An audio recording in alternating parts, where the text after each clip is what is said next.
Bonsoir mesdames et messieurs, bienvenue dans cette édition de Bénin Actu Soir.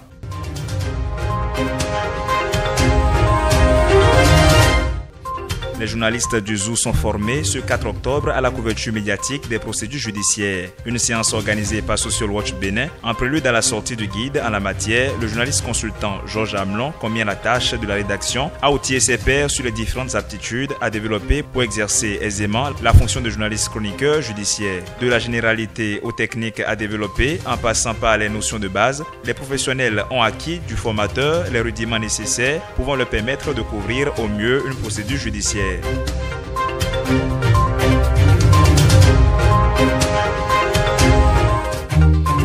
Réglementation du secteur immobilier au Bénin, plus possible de mettre en vente des immeubles sans l'obtention par le vendeur d'un titre foncier ou à défaut d'un certificat d'appartenance dûment délivré par l'Agence nationale du domaine et du foncier ANDF. La décision ressort d'une note circulaire de l'ANDF en date du mardi 3 octobre. La présente note est signée du directeur général de l'agence, Victorien Koublenou. Les pièces à fournir pour l'obtention du certificat d'appartenance peuvent être consultées sur le site web www.andf.bj ou au niveau des bureaux communaux du domaine et du foncier, indique la dite note circulaire.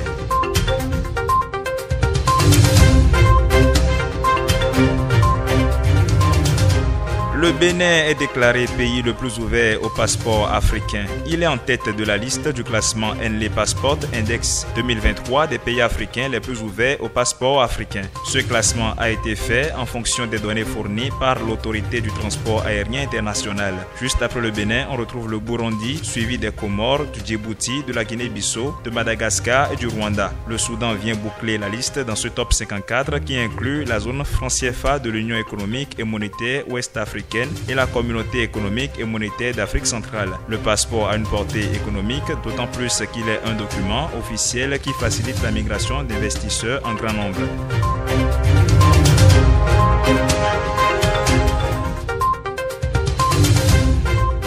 Enfin, la phase finale du concours de médiation et d'arbitrage initié par le CAMEC se tiendra le 13 octobre prochain. Le Centre d'arbitrage, de médiation et de conciliation de la Chambre de commerce et d'industrie du Bénin organise cette compétition à l'occasion de ses 20 ans d'existence. Après la deuxième phase du concours, 3 candidats dans chacune des 2 catégories en lice sont retenus par le jury pour la phase finale. L'organe de la CCI Bénin est mis à disposition des chefs d'entreprise pour faciliter le règlement des litiges par des modes alternatifs de règlement. À son actif, 100 dossiers gérés au cours des 6 dernières années. C'était tout mesdames et messieurs pour Bénin Actu Soir de ce 4 octobre. À demain pour une nouvelle édition. D'ici là, portez-vous bien.